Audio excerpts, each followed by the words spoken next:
Vamos agora com o vereador Lázaro Borges. Lázaro, a gente quer entender, a princípio, por que houve tantas manobras judiciais para atrasar esse momento aqui? Por que houve tanta tentativa por parte da defesa do senhor de impetrar com ações judiciais para postergar a data dessa audiência que está acontecendo nessa sexta-feira? Lelis, você como repórter, você deve saber de tudo, de leis também. O decreto 201 de 1967, ele fala totalmente o rito para ser feito. Então teve algum problema aqui na Câmara, como estava sendo feito o rito. Então não foi tentando postergar ou atrasar os depoimentos. A gente queria que fosse seguido o decreto 201 de 1967. Ele explica, deixa bem claro que o denunciante ele não faz parte e nenhuma testemunha faz parte. Portanto, nós ganhamos uma liminar. A Câmara levou essa liminar até o juiz ele reconsiderou ponderou, né, todos os erros que estavam sendo feitos, aonde que voltou o rito normal. Não foi para atrasar, não, porque eu não tinha esse motivo e eu tinha que apresentar aqui ou em qualquer outro órgão judicial. Eu teria que enfrentar o senhor Francisco, igual a gente esteve aqui. Então, falo para vocês, o decreto 201 de 1967, que foi adotado pela controladoria da Câmara Municipal, que estava sendo feito de modo errado. Claro, então, com relação aí à assinatura e à rescisão do contrato de trabalho, que foi o momento que teve um certo questionamento mais intenso por parte da relatoria. O que o senhor conseguiu tirar de conclusão ali? Houve realmente dois momentos distintos ou houve, conforme alegado pelo denunciante, a assinatura em conjunto da admissão e também da demissão? Veja bem, não podemos, antes de fazer uma análise muito bem feita, né, de forma imparcial, de todos os testemunhos arrolados, porque seria prever um juízo de valor antes do momento. Mas assim, gera sim uma certa dúvida, a gente viu que inclusive em alguns testemunhos não deu determinada segurança, de que houve apenas um momento de assinatura ou que houveram dois. Com relação às testemunhas ouvidas hoje, as 4 testemunhas, né, do vereador Lázaro Borges, todas foram ouvidas como testemunha mesmo ou não? Algumas foram ouvidas como informante? Todos foram ouvidos como testemunha. Mas em relação pessoal, porque eles são assessores, eles alegaram que não são amigos do Lázaro, mas tem uma relação, por exemplo, do caso do Ronaldo, de vários anos, desde 2016. Isso vai ser levado em consideração?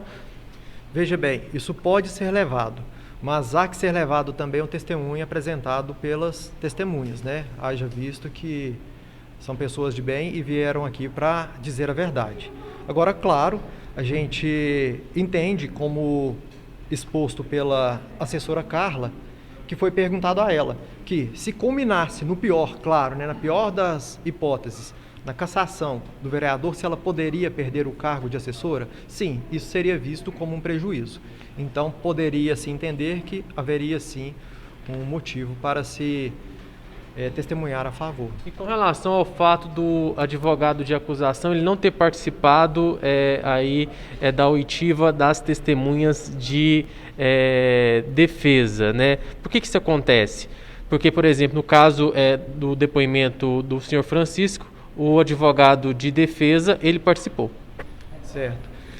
Para que não incorresse no fato de nulidade desta comissão, né, haja visto todo o processo impetrado anteriormente e dada a decisão judicial que é respeitada por esta casa, optamos por não incorrer neste risco para que a comissão transcorresse da melhor forma possível em não permitir, né, tanto as testemunhas do denunciante quanto também as colocações e perguntas que poderiam ser feitas pelo advogado, pelo procurador do denunciante. No início da oitiva, da sua participação na oitiva, o senhor apresentou algumas contradições na fala do denunciante, o senhor Francisco. Eu queria que o senhor destacasse para quem nos assiste quais foram essas contradições e como que o senhor chegou a essas contradições. Foi muito fácil, né? O senhor Francisco, ele escorregou no próprio depoimento dele, no primeiro momento dizendo que nunca tinha trabalhado e sempre trabalhado de forma autônoma, né? E nós mostramos que tem prova no processo em que ele já ocupou cargo público né, junto ao município, né. Informou também que só tinha estudado num grupo até o 4º ano, e existe documento oficial onde ele apresentou junto ao município um diploma de formação do ensino médio. Depois nós confrontamos, né, o seu Francisco com relação a essas declarações, e também nós percebemos que a situação era extremamente contraditória. Como é que alguém acusa a outra pessoa de vender voto, de comprar voto, mas não conhece essa pessoa, e essa pessoa que não conhece voltou nele para falar, eu cumpri a sua promessa da compra de voto? É totalmente absurdo a fala do seu Francisco. Então, infelizmente, né, aconteceu essa situação. Nós estivemos atentos a isso e tivemos questão de fazer o registro disso, que é de extremamente importância para esse tipo de processo, para demonstrar, né, que a denúncia, na verdade, é uma mera construção de mentiras, de falácias que vão ser desmoronadas a cada vez que a defesa for chamada para enfrentá-las. Com relação ao esquecimento dos nomes das pessoas cujo o Francisco teria comprado os votos a pedido do Lázaro. O senhor Francisco tem 69 anos. Justifica esse esquecimento? O senhor tentou, de alguma forma, como um advogado de acusação, elencar o nome de pelo menos algumas pessoas que teve os votos comprados aí a pedido do Lázaro? Então, essa é uma questão que envolveu tudo. É realmente uma pessoa idosa, mas também esses votos foram comprados alheios, não foram comprados meu nem seu, não foram escrita uma lista de pessoas que iriam ser comprados esses votos. Isso, para começar, é um crime, né? Um crime tem que ser feito às escondidas, então ele não sabe delimitar essas pessoas que foram compradas. E o endereço dessas pessoas, onde ele esteve? Sim, são pessoas ali da redondeza, da Barra Copacabana, Guanabara, Nossa Senhora de Fátima, principalmente zona rural. Isso vai aparecer também com as pessoas que estão envolvidas no contexto. Quem está falando a verdade? Quem está falando a mentira aqui, né? Então, está parecendo que existe um embate. Ele terá que ser decidido. E conforme o próprio relator mencionou, ele será decidido. E a verdade real vai aparecer. Assim, então, quero fazer a menção agora do decreto-lei de 201/67. Ele permite, sim, com veemência, conforme o próprio juiz já determinou. O doutor Rodrigo já determinou que as diligências que forem necessárias deverão ser feitas. E as pessoas que forem envolvidas e que a comissão processante entender devidas irão prestar os esclarecimentos. Agora, a comissão irá reunir e decidir. E com elas, como fazem parte do contexto histórico, vão provar a verdade dos fatos.